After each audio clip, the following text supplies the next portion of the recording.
리더가 가져야 할 자격들이 참 많이 있습니다. 모름지기 리더라고 하면 어떤 덕목들을 가져야 할까요? 세상을 보는 안목과 식견도 있어야 하고 세밀한 감수성도 있어야 합니다. 또 그리고 사람들과 소통하고 마음을 헤아려주고 살펴주는 영적인 안목도 필요합니다. 그 중에 더할 나위 없이 중요한 것이 있다면 공평함과 차별 없음으로 모든 사람을 대해야 한다는 것이죠.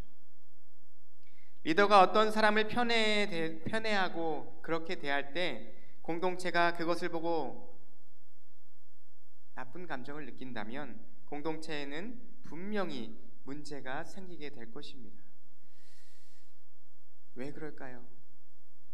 편애를 당하는 사람이나 편애를 받는 공동체, 그곳에는 박탈감이나 말할 수 없는 고통과 아픔이 드러날 수밖에 없기 때문입니다. 오늘 본문에서 대가족을 이끌고 있는 리더, 그 아버지 야곱이 나타나고 있습니다. 그 모습이 잘 나타나고 있는데 어떤 모습이냐면 자신의 감정을 요셉을 위해서 가감없이 드러내고 있습니다. 물론 요셉은 어머니를 일찍 여인 아들이었죠. 하지만 요셉보다 더 불쌍한 아들이 있었습니다. 그 아들이 누구였냐면 베냐민이었습니다. 베냐민을 낳았을 때 어머니 라헬이 돌아가셨기 때문입니다. 하지만 야곱은 요셉에게 더할 나위 없는 큰 사랑을 줍니다. 그 사랑의 절정이 바로 오늘 말씀에 나타나고 있는 옷이었어요. 채색 옷이었습니다. 많은 아들 중에 요셉만 편애하고 있던 야곱의 모습이 너무나도 잘 드러나고 있습니다. 먼저 배경 이해하기 한번 보도록 하겠습니다. 주보와 자막에 나와 있는데요, 제가 읽어드리도록 하겠습니다.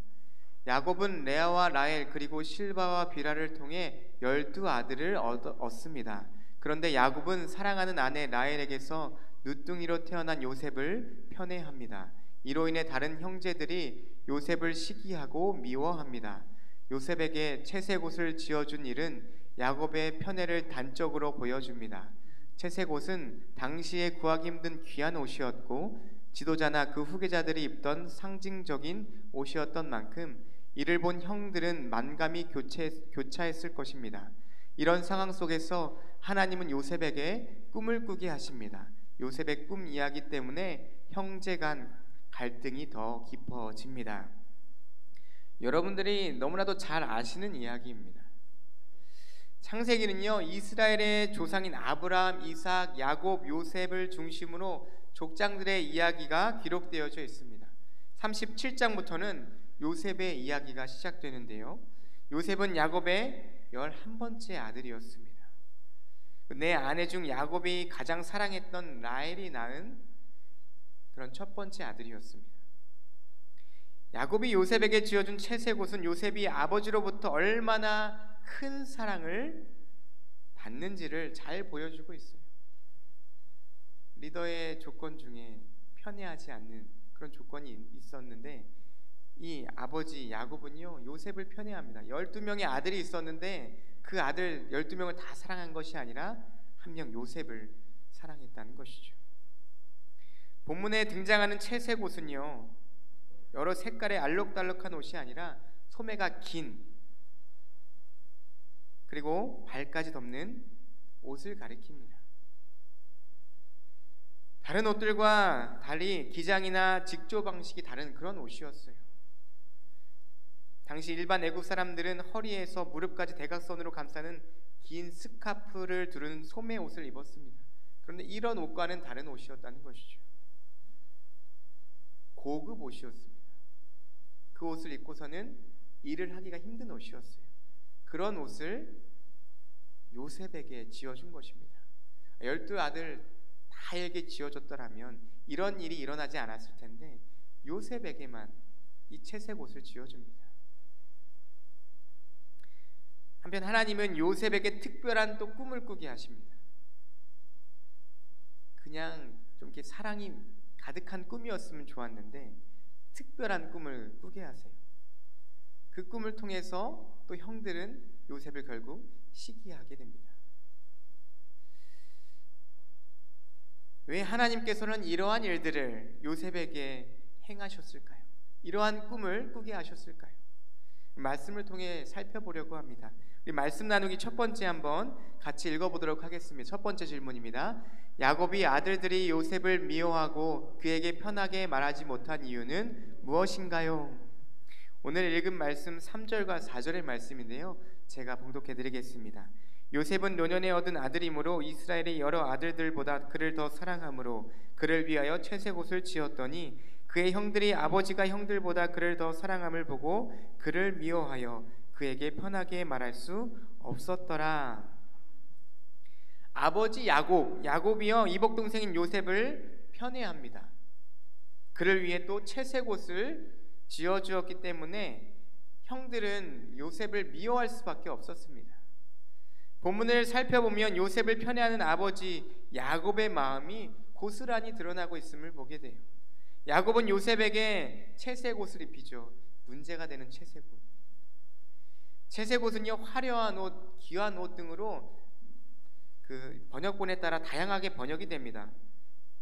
이 단어는 사무엘하 13장에 보면 공주인 다말이 입은 옷을 가리킬 때도 등장하게 되는데요, 소매가 긴 화려한 옷 정도로 볼 수가 있습니다. 이러한 옷은 족장시대의 족장이나 그의 후계자에게 입히곤 했습니다. 이런 점을 고려한다면 야곱의 11번째 아들인 요셉에게 채색옷을 줄 것이 아니라 누구에게 주어야 했을까요? 첫째 르우벤에게 주어야 했습니다. 르우벤과 형제들은 아버지가 요셉에게 채색옷을 입히는 것을 보고 당연히 화가 났을 것입니다. 우리도 다 입혀줬으면 좋겠는데 11번째 아들인 요셉에게 저 옷을 입히셨을까? 이는 단순한 편의 수준을 넘어서는 일이기 때문이었어요. 장자의 신분과 형제들의 출생 순위에 따른 정체성을 뒤흔드는 일이었습니다.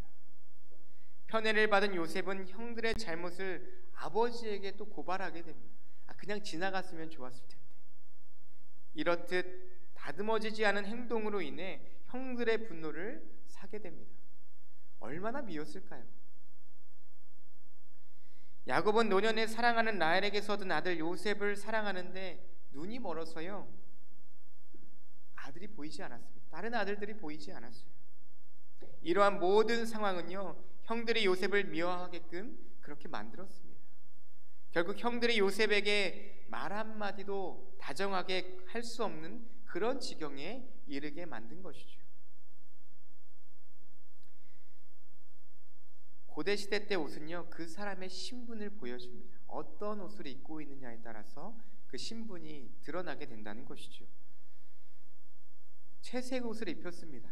그 옷을 입혔다는 것은 너는 일하지 마. 너는 존귀한 존재이니까 나의 모든 재산을 물려받을 귀한 아들이다. 이러한 의미가 그 채색 옷에 담겨져 있었다는 것이죠. 이런 것을 드러내는 아버지의 선포였습니다. 이 모습을 형제들이 보고 느끼면서 어떠한 마음을 가졌을까요? 이미 형제들은요 아버지에 대한 기대감을 다 접어둔 상태였습니다. 왜냐하면 에서를 만날 때 자녀를 등급에 따라서 나누고 줄 세울 때 이미 아버지의 마음이 드러났기 때문입니다. 그런데 굳이 또 이 채색 옷을 지어 입히시면서 가정의 분란과 어려움을 만들었다는 것이죠. 마음으로 특별히 더 사랑하는 아들이 있을 수 있습니다. 저도 아들 둘이 있는데요 마음이 가는 아들이 있어요. 근데 그 아들에게 그 사랑을 더 주면 다른 한 아들이 질투합니다. 아빠 나는 왜 안 사줘? 그래서 동등하게 똑같은 것을 사줘야 돼요. 분란이 일어나지 않기 위해서 아버지는 이런 일들을 한다는 것이죠. 야곱이 12명의 아들에게 동일한 사랑을 나눠줬으면 이러한 일들이 일어나지 않았을 텐데 유독 한 명에게만 그런 사랑을 보이게끔 했다는 것이죠. 마음으로 사랑은 하되 나타나서는 곤란하다는 것입니다. 하지만 야곱은 이미 아들들에게 그의 감정이 보여졌다는 것이에요. 형제들의 눈에 아버지의 사랑의 마음이 보여졌다는 것이 문제가 됩니다. 인간의 사랑이 이렇게 엉성하다는 거예요. 인간의 사랑이 이렇게 편파적이고 형편없다는 것이 말씀을 통해 우리에게 보여주고 있습니다. 오늘 우리가 도모하는 인간의 사랑이 완전하지 않음을 야곱의 사랑을 통해서 우리에게 다시금 깨닫게 해주고 있습니다. 자식을 사랑한다고 하고 교회 공동체를 사랑한다고 하고 공동체의 어떤 사람을 사랑한다고 하는데 허술하기 짝이 없어서 그 사랑이 두루두루 깊은 사랑이지 못하고 오히려 편파적인 사랑을 채색옷을 통해서 우리가 표현하고 있지는 않은가요? 내가 사랑하는 그 사랑의 마음이 공동체의 질서와 더 큰 의미에서 사랑을 깨뜨리고 있지는 않으신지요? 우리가 조금 더 깊이 생각해 볼 필요가 있습니다. 우리가 어떤 사랑을 하고 있는지, 어떤 헌신과 어떤 섬김을 하고 있는지. 우리는 그저 내가 가지고 있는 사랑을 다 표현하면 좋을 줄 알았는데 사랑이 지나쳐서 큰 미움과 화를 불러올 때가 분명히 있다는 것이죠. 또 사랑의 섬김과 헌신을 하지만 그로 인해 많은 것들이 보여집니다. 그로 인해서 다른 분들이 상처 입고 있지는 않지. 그러므로 사랑은요, 분별력이 너무나도 중요합니다. 사랑은 하되 지혜가 필요하다는 것이죠. 사랑하되 하나님의 방법으로 사랑해야 되는 것입니다. 바라기는 우리 모두가 우리를 향하신 하나님의 사랑을 다시금 깊이 깨달아 그 크신 사랑과 은혜를 적절히 나누고 베푸는 그런 복된 삶을 살아갈 수 있기를 간절히 축복드립니다. 말씀 나누기 두 번째입니다. 두 번째 함께 읽어보도록 하겠습니다. 요셉은 비슷한 꿈을 2번 꾸었습니다. 그 꿈은 구체적으로 무엇이었나요? 우리 본문 7절에서 10절의 말씀인데요, 제가 읽어드리도록 하겠습니다. 우리가 밭에서 곡식단을 묶더니 내 단은 일어서고 당신들의 단은 내 단을 둘러서서 절하더이다. 그의 형들이 그에게 이르되 네가 참으로 우리의 왕이 되겠느냐, 참으로 우리를 다스리게 되겠느냐 하고 그의 꿈과 그의 말로 말미암아 그를 더욱 미워하더니 요셉이 다시 꿈을 꾸고 그의 형들에게 말하여 이르되 내가 또 꿈을 꾼즉 해와 달과 11별이 내게 절하더이다 하니라. 그가 그의 꿈을 아버지와 형들에게 말하매 아버지가 그를 꾸짖고 그에게 이르되 네가 꾼 꿈이 무엇이냐, 나와 내 어머니와 내 형들이 참으로 가서 땅에 엎드려 내게 절하겠느냐. 아멘. 채색옷으로 이미 미움을 받은 상태였는데 또 꿈에 대해서 이야기합니다. 좋은 꿈이면 좋겠는데 미움을 받을 만한 꿈을 형들과 아버지에게 이야기를 합니다. 왜 이런 이야기를 했을까? 요셉의 첫 번째 꿈이 무엇이었습니까? 첫 번째 꿈은 형들의 곡식단이 요셉의 단을 둘러서 절하는 꿈이었습니다. 형들의 단에 요셉의 단이 절을 했으면 좋았을 텐데 형들의 단이 요셉의 단에 절을 하는 것입니다. 여기서 야곱 가족이 목축만 아니라 농사도 지었음을 알게 돼요. 곡식단 11개가 절하는 꿈은요, 형들의 요셉에게 절하는 모습을 떠올리게 했습니다. 얼마나 화가 났을까, 형들이. 사랑을 너만 받는데 절까지 한다니 얼마나 화가 났을까요? 그런데 두 번째 꿈도 화가 나는 꿈이었죠. 두 번째 꿈은요, 해와 달과 11별이 요셉에게 절하는 꿈이었습니다. 해와 달까지 절한다는 것은요, 훗날에 형들은 물론이고 부모님 역시 요셉에게 절할 것을 예견하는 그런 꿈이었습니다. 네가 도대체 무엇이기에 부모님까지도 너에게 절을 해야 한다. 이 두 가지 꿈은요, 형제들뿐만 아니라 부모님에게 지탄받을 꿈이었습니다. 하지만 아직 성숙하지 못한 요셉이었죠. 그 요셉은요, 자기 꿈을 가감없이 이야기합니다. 이로 인해서 요셉과 형제들의 갈등은 더욱더 깊어졌다는 것이죠. 그러나 분명한 한 가지는요, 요셉이 그 꿈을 꾼 것은 하나님의 계획이었다는 것입니다. 요셉이 꾼 꿈은요, 단순한 꿈이 아니었습니다. 그것은 야곱의 가족뿐만 아니라 온 세계를 구원하고자 하신 하나님의 계획의 시작점이었다는 것입니다.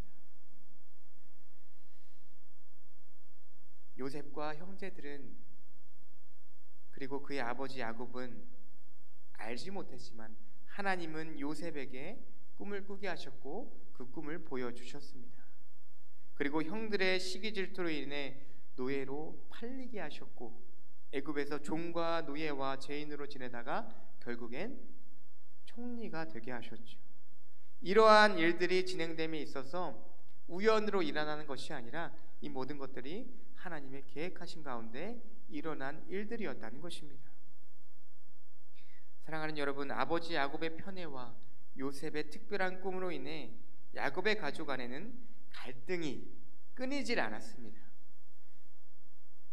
하나님의 사랑으로 충만했던 가족이었으면 좋았을 텐데 이러한 편애의 사랑으로 인해서 갈등이 끊이지 않았던 가족이었죠. 특히 요셉의 꿈을 들은 형들은 시기하고 질투할 뿐만 아니라 그에게 담긴 하나님의 주권적인 섭리를 알지 못했다는 것입니다. 요셉 또한 꿈이 이루어지기까지 오랜 기간 자신이 당한 극심한 고난을 알지 못했습니다. 우리의 삶도 그렇지 않나요? 하나님을 믿는 우리가 그리스도인의 삶을 살아감에 있어서 어떤 고난을 경험할지, 어떤 은혜를 누리게 될지 알지 못합니다. 그럼에도 불구하고 우리는 하나님을 믿고 끝까지 살아가고 있다는 것이죠. 그렇게 신앙생활을 하고 있다는 것입니다. 하나님은요, 인류 역사를 주관하실 뿐만 아니라 각 사람의 일생까지도 세심하게 주관하시는 하나님이신 줄 믿습니다. 하나님은 한 사람 요셉을 택하셔서 후일에 가족과 여러 민족의 생명을 구원하는 일을 감당하게 하셨습니다. 그를 통해서 그 일들을 준비시키셨다는 것입니다. 때로는 가족 간에 불화가 생기고 갈등을 겪는 일들이 우리 가정 가운데도 분명히 생기기 마련입니다. 믿음의 가정은 갈등과 불화를 어떻게 해결해야 할까요? 여러분, 어떻게 해결하고 계십니까? 믿음의 가정은 가정의 갈등이 발생할 때 불평하거나 정죄하기보다는 하나님의 뜻을 구할 수 있기를 간절히 소망합니다. 하나님의 선한 역사를 위해 우리 가족 한 사람 한 사람이 쓰임 받을 수 있도록 간절히 기도해야 한다는 것입니다. 오늘 말씀을 통해 하나님의 큰 계획과 부어주실 그 은혜를 믿고 구하며 믿음으로 갈등과 어려움을 극복하시는 믿음의 가정들이 다 될 수 있기를 간절히 축원드립니다. 오늘 말씀은 가운데 요셉의 삶에 계획하신 그 일과 그 꿈을 우리가 보게 됩니다. 어떻게 보면 하나님 왜 이런 일을 행하셨을까? 이런 꿈을 꾸게 하셨을까? 생각하게 돼요. 비록 미숙하고 준비되지 않은 사람이라도 하나님은 그에게 꿈을 꾸게 하셨고 꿈을 이루게 하셨고 그것들을 이룰 수 있도록 격려하시는 분이 우리 하나님이신 줄 믿습니다. 꿈이 성취될 때까지 우리는 때로 고통의 시간을 통과해야 합니다. 그 시간은 믿음을 단련하고 우리가 하나님의 사람으로 성숙하게 지어져가는 과정이라는 것이죠. 험난한 광야 너머에는 우리를 축복의 통로로 사용하시려는 하나님의 선한 일들이 준비되어져 있습니다. 그러므로 삶의 자리, 신앙의 자리 가운데 어떠한 어려움들이 있더라도 하나님을 신뢰하며 말씀대로 살고자 힘쓰는 귀한 성도님들이 되시기를 간절히 축복합니다. 하나님의 주권을 인정하며 정말로 절대 실수가 없으신 하나님을 의지하며 우리가 가는 길 하나님께서 인도하시고 붙잡아 주시고 함께 하신다는 사실을 기억하며 복된 믿음의 삶을 살아가시는 저와 여러분들의 귀한 삶이 되시기를 존귀하신 예수님의 이름으로 간절히 축원드립니다. 아멘. 이 시간 우리에게 주신